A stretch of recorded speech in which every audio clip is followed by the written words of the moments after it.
Hello, everyone. This is Betsy Wurzel, your host of Chatting with Betsy on Passionate World Talk Radio, a subsidiary of Global Media Network, LLC. And our mantra is to educate, enlighten, and entertain.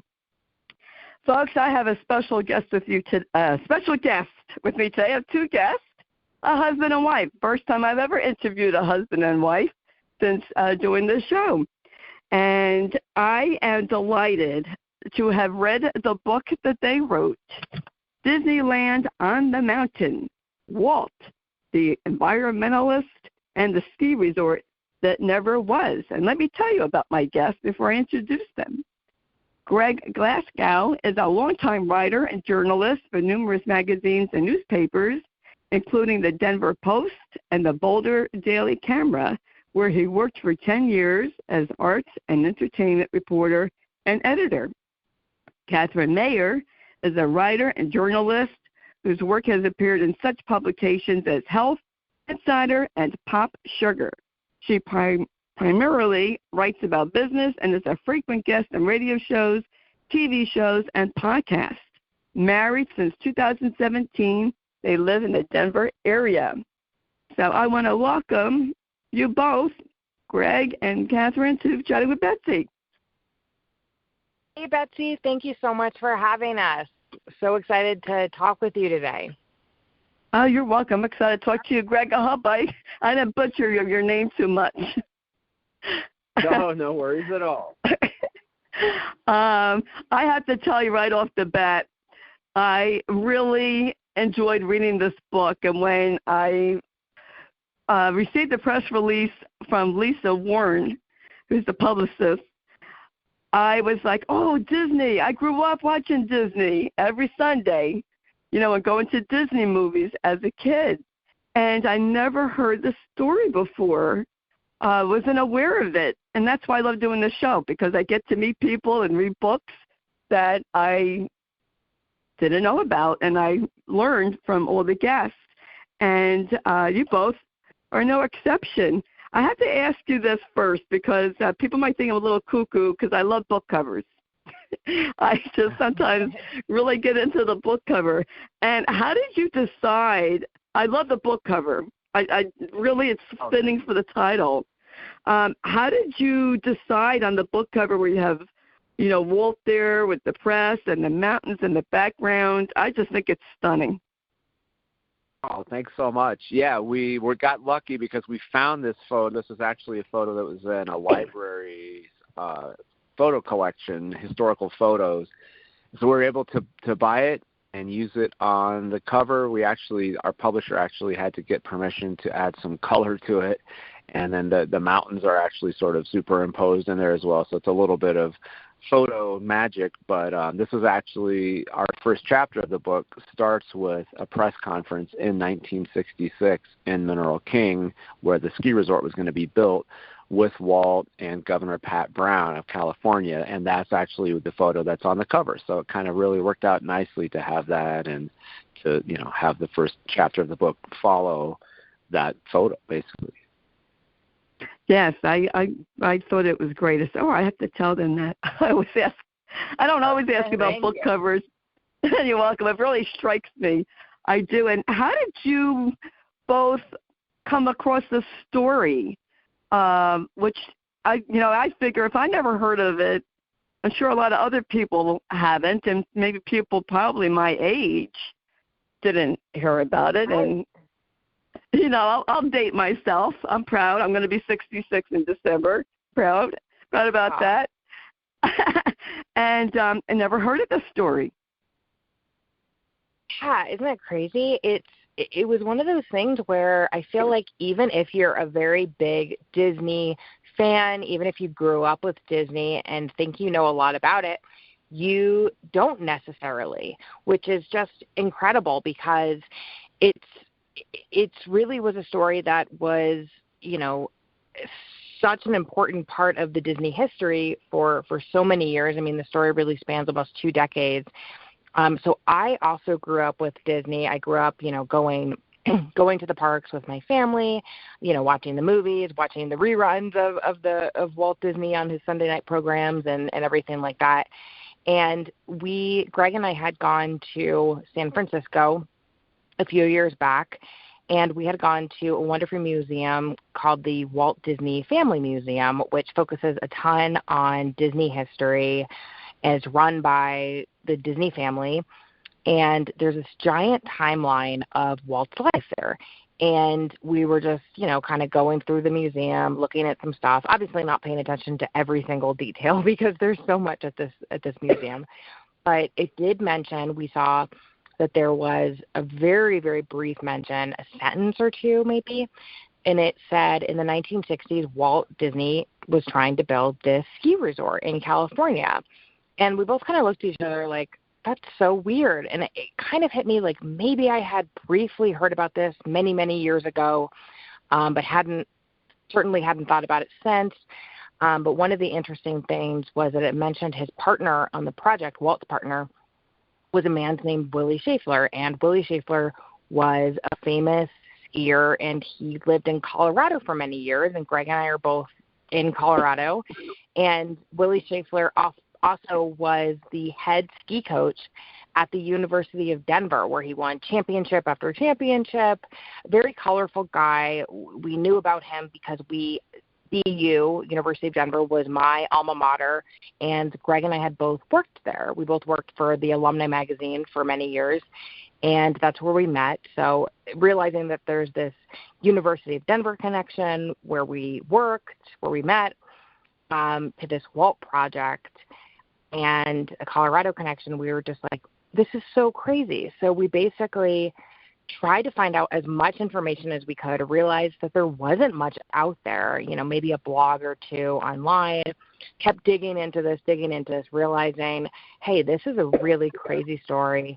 This is, 2 decades. It involves a crazy environmental battle, a huge legal battle, a very important part of what Disney was doing in the 60s and 70s, a very fertile time for them. So we thought, man, this would make a great book. Let's try to do it because there's no book on this. So that's really where it came from for us. How long did it take you to write this book with all the research that you both had to do? It took probably from beginning to end close to 5 years, 4 or 5 years. I mean, the 2018 was sort of the beginning, like Kathryn said, when we first saw the mention of this. And we kind of toyed around with it and did some writing and things for a while. But, the bulk of the writing probably was in like 2020, 2021.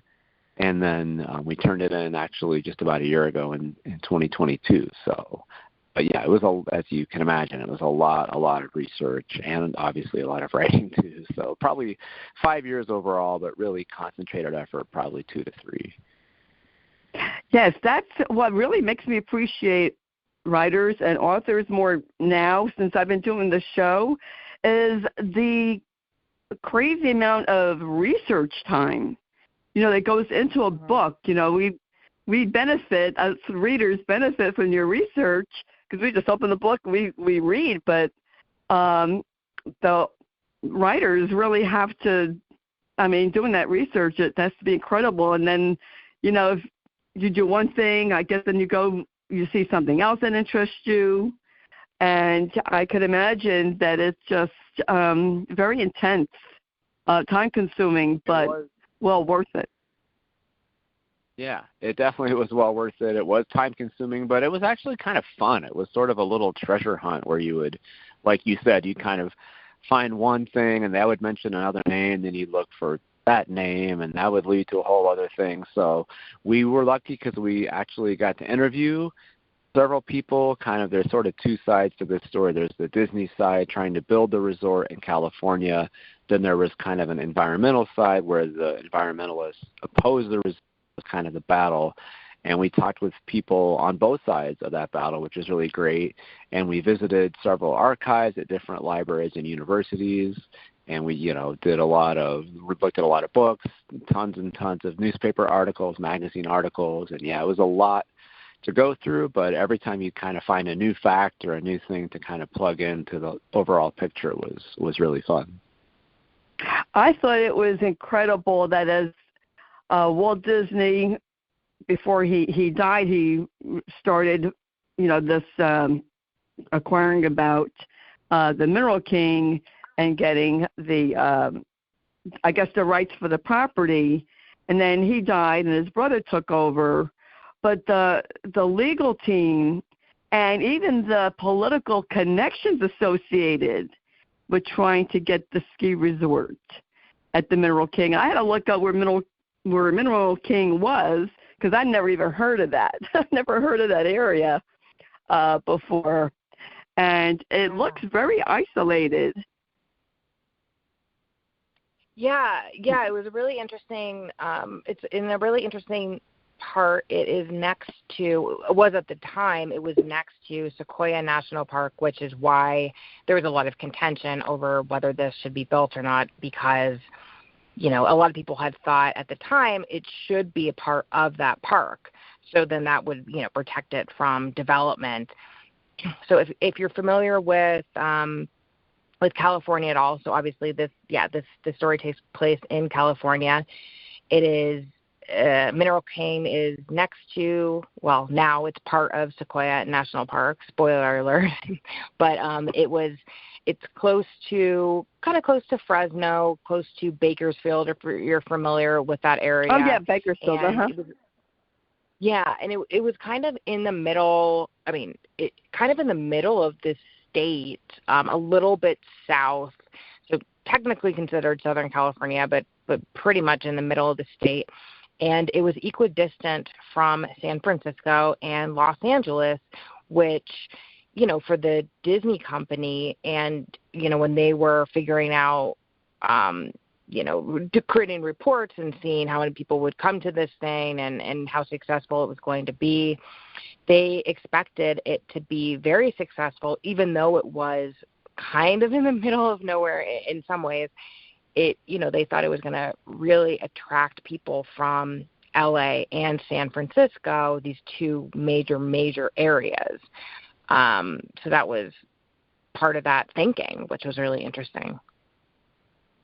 I could only imagine what it would have been like to have had a Disney ski resort. Me personally, I thought that it would have been really cool to have had that. And, I learned about Walt Disney in your book. So I'm reading your book, that he was into nature, he loved animals, and I didn't know that about Walt Disney. And, of course, I heard of the Sierra Club, but they opposed. They were the ones that opposed to having the ski resort there. Is that correct? Yeah, the opposition was really led by the Sierra Club, who was one of the largest environmental groups of the time, and still is. But they, it was a lot of the time was really changing at that time. I mean, for many years, the Sierra Club was, a group where people got together. They would go, explore nature. They would go hiking together and camping and fishing and that kind of thing. And then they became a little more active with certain things. And the Disney development was kind of ripe for criticism, just because the Sierra Club actually knew this area very well. They would go to Mineral King often. And so they really didn't want this place to be developed, of course, and be subject to, thousands of people who would go and whirling machinery and just lots of things being developed. So they really didn't want this to happen. And there was certainly the question of should places be developed? Should areas be kept kind of wild? And that was a big subject in the 1960s, of course.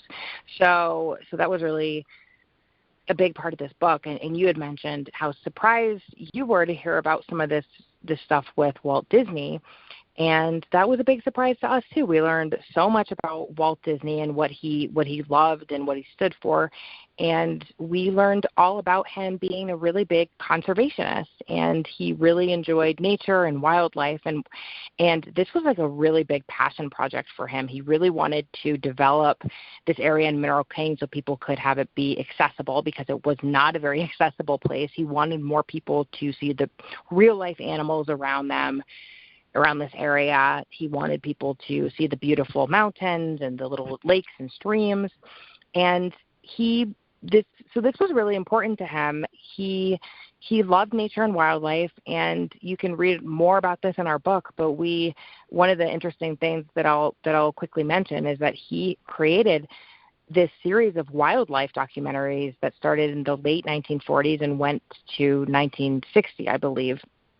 But he basically educated a ton of different people about these kind of remote, interesting areas, and then about a bunch of animals and how important it was, that they were part of our ecosystem and things like that, and wanted people to find out about them. And actually in these documentaries that he created, he basically helped almost kickstart this environmental movement that eventually then challenged his project, which was really, really interesting. So there's so many different ironies and conflicts, and it's just really an incredible part of the story that we're certainly excited for people to read about in our book.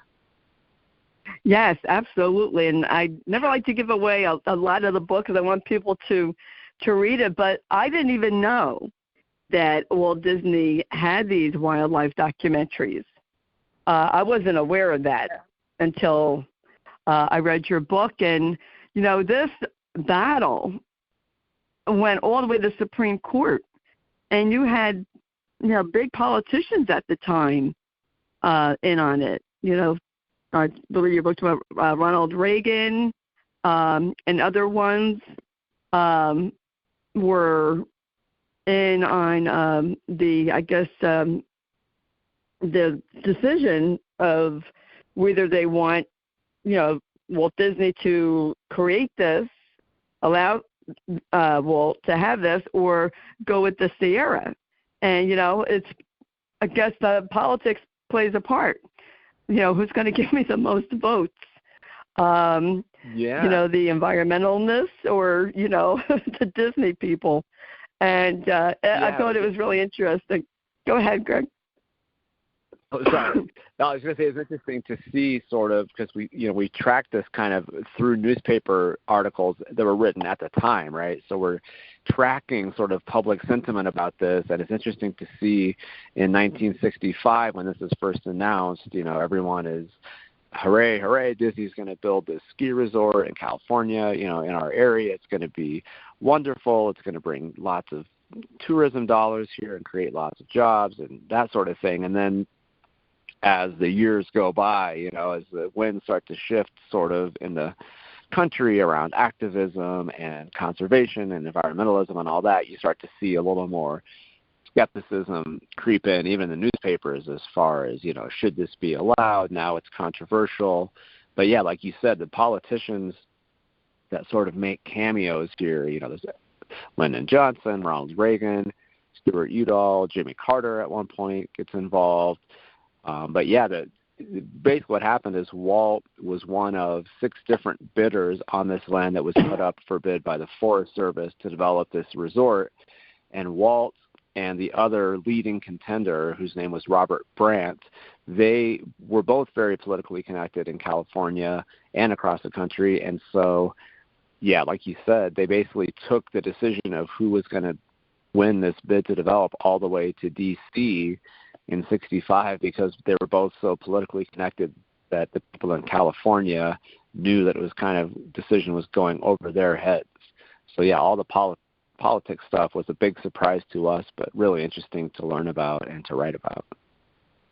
You have an interesting person in your book, Jeanne Koch. Is that to pronounce her last name? Very much an activist and a woman ahead of her time. Oh my goodness, we love Jeanne. She pronounces her last name Coke, actually, which we Coke. found out way later. We always called her in our head Jeanne Koch, so we always try to correct ourselves. She was, oh my goodness, yeah, very phenomenal. We were so excited to have a woman be a central character to this because, the story, it has a lot about Walt and Roy and a lot of Sierra Club leaders at the time, all men. So to have a woman be at the forefront of this was exciting. But Jeanne she actually was a Sierra Club member, but she had a cabin in Mineral King. So she was one of only a handful of people that had a really long personal story and who lived in that area for part of the year. So she obviously didn't want this to happen because she wasn't sure exactly what was going to happen to her cabin. And she basically led a lot of different protests. She helped basically start this march on Disneyland in the 1970s against this project. She also arranged for a bunch of hike-ins in the Mineral King area so people could be familiar with it. She would put up signs all around the area, donation jars. She created bumper stickers and T-shirts and created a newsletter, funded a documentary. It was really incredible the things that she did. And she wrote like hundreds and hundreds of letters that we actually read a ton of because she had saved them over the years and donated them to an archives at the University of Southern California. So she would basically write these letters to politicians, to the Disney president at the time. She would, to all kinds of people, newspapers, and she would get tons of responses too. So she was really, really instrumental. And again, we're very excited to have people find out more about her. And we were lucky enough to speak with her many times. She actually just passed away earlier this year, we're sad to say, because she also didn't get to see the book completely finished. So we were sad about that. But she passed away at the age of 100. So she had a wonderful long life. I know, and she was unbelievably sharp. The memory on her, I can't even explain. It was incredible, the level of details and answers she would give us when we had very specific questions about something that obviously happened, 50, 60 years ago. So very excited for people to learn more about this really remarkable woman. I'm lucky if I remember the events from last week. I know, exactly. Oh Let alone. I know. That's how we feel. I like the photographs in your book, and I'm always interested in how authors and writers decide. How do you decide what pictures to place in your book? And it's a good question. What you want to focus on. Yeah, I wondered that when I was reading your book. A lot of it is just what photos can you find, can you get your hands on that don't cost a lot of money. So, there were some, Getty Images and things had some really great images, but they were like very expensive. So we got lucky in that we found a few different places, like some library archives, some university archives, and even the National Park Service had some nice photos of Mineral King. And a lot of those were actually like royalty-free, like public domain. And there were a few that we purchased, but we tried to, give as much illustration as we could. Of course, we wanted to show what Mineral King looked like. We wanted to get as many of the key players as we could, photos of them.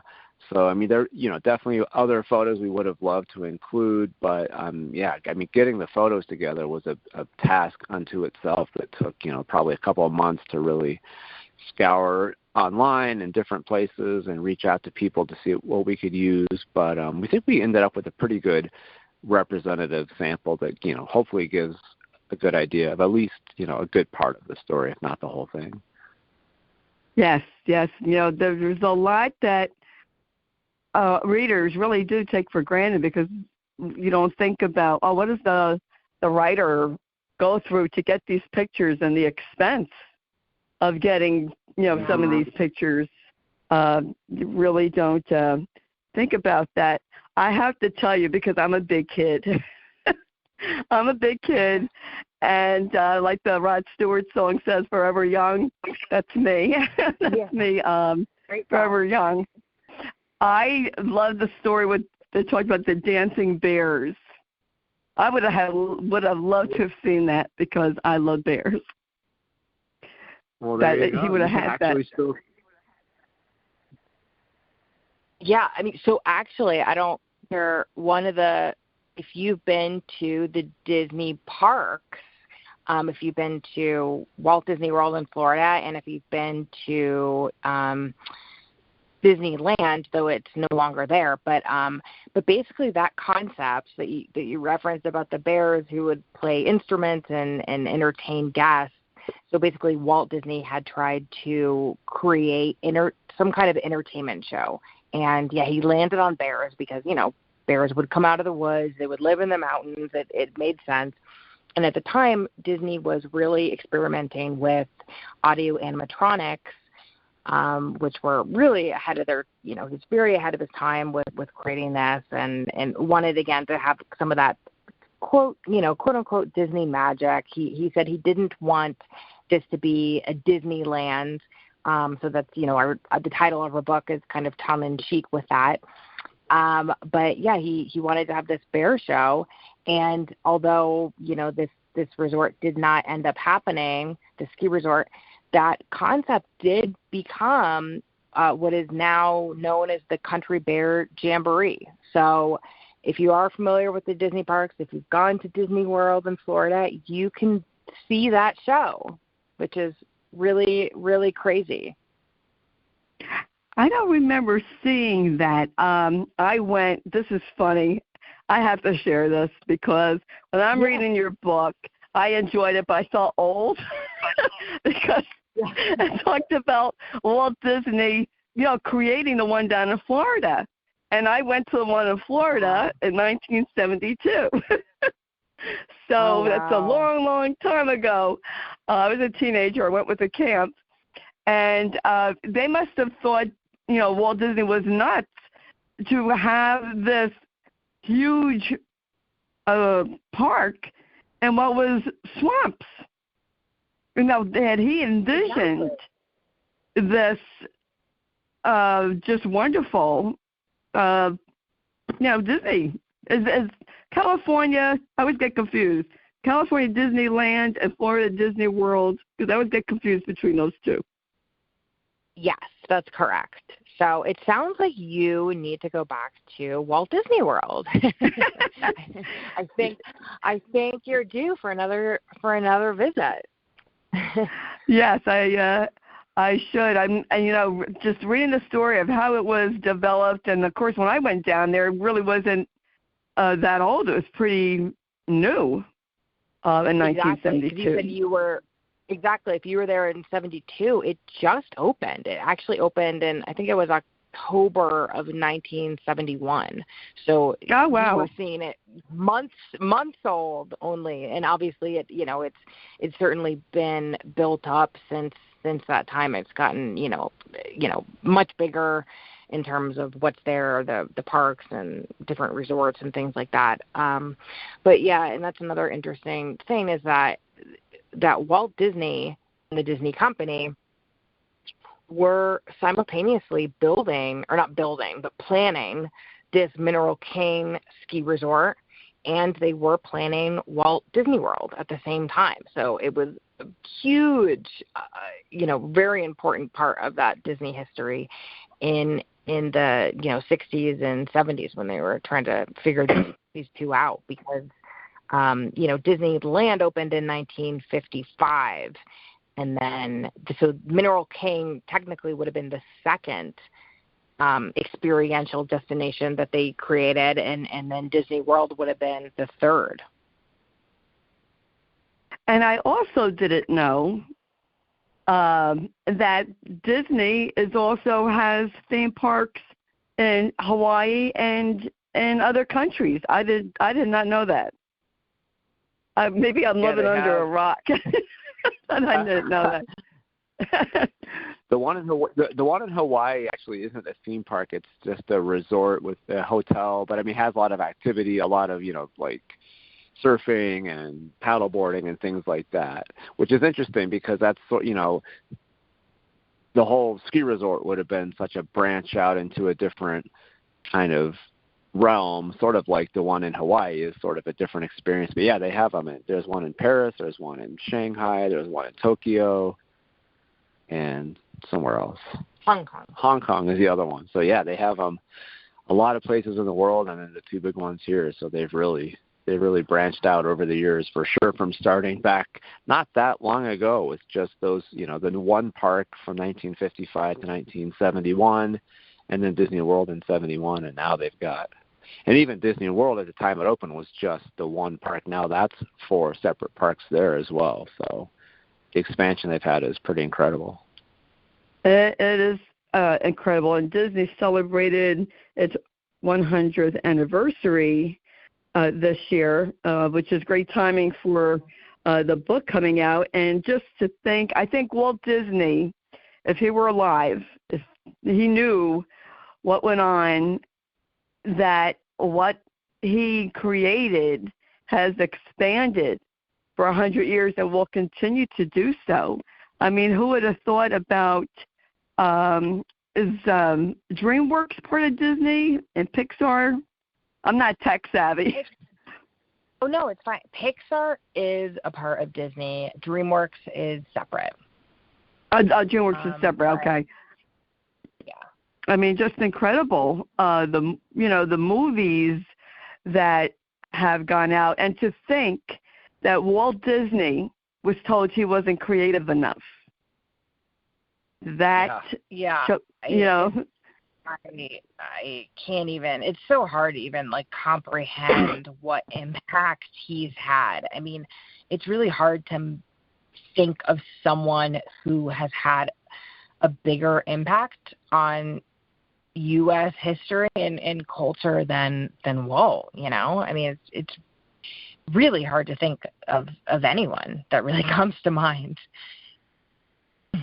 It's mind-boggling. That's why, folks, when people turn you down or say, you're not creative enough, just think of Walt Disney and what he created. Just fascinating. I mean, I have good memories of watching Disney every Sunday and going to see the Disney movies. I mean, who doesn't love Mary Poppins? Yeah, exactly.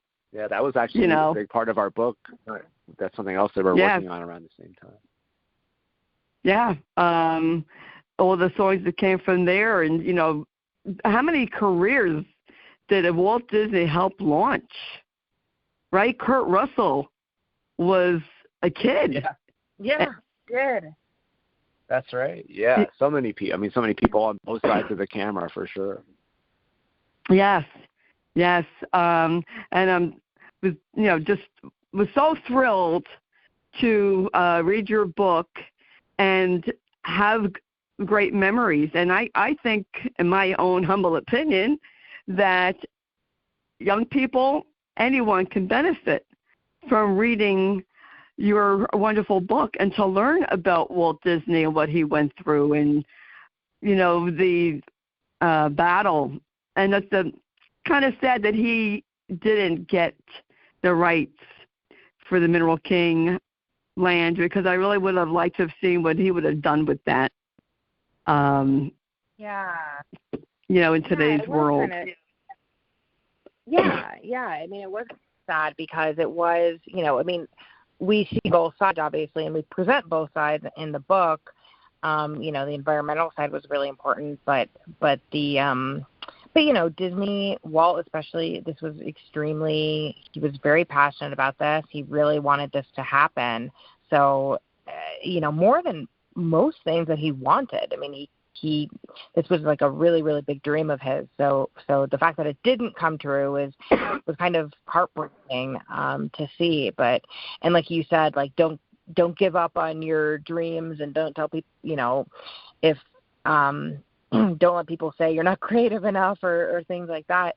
I mean, what a lesson, because what's so interesting about this is, Disney could have given up on this for so many different times, and maybe they should have, because there was so many, the battle was pretty intense, as people could read about in the book, but Disney kept battling, and that was really cool to see that they were so passionate about this. They kept trying to stand up for what they felt was right, and in making this area accessible and having people understand it and see this area and things like that.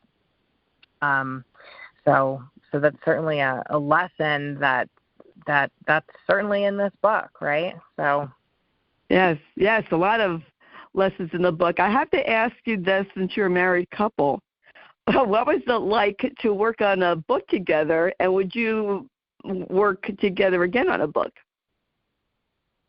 It was actually a lot of fun, and we certainly would do it again. I mean, it was, challenging at times, but we actually worked on a lot of the books during like the COVID pandemic, when there wasn't much else to do or really much positive things to kind of focus energy on. So it was really nice to have this sort of creative outlet and something we could talk about. And we sort of lived this book for a couple of years, and we would talk about it all the time when we were making dinner or walking the dog. We would suddenly have a good idea, or maybe, some kind of a thought of what we could do with a certain chapter or something. So it actually was a really neat thing to get to do together, and we hope to do it together again.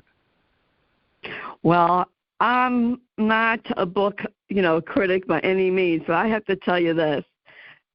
This first book that you created together, I think it's a home run, and I can't wait to read another one of your books. I think it will be fantastic. Betsy, thank you so much. You're so welcome. Great.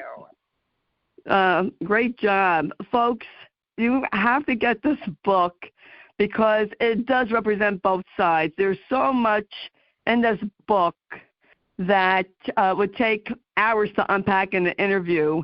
And I don't like to give everything away about a book in an interview, because I want you to read it. And then you will have the mystery of, wow, what is Betsy talking about?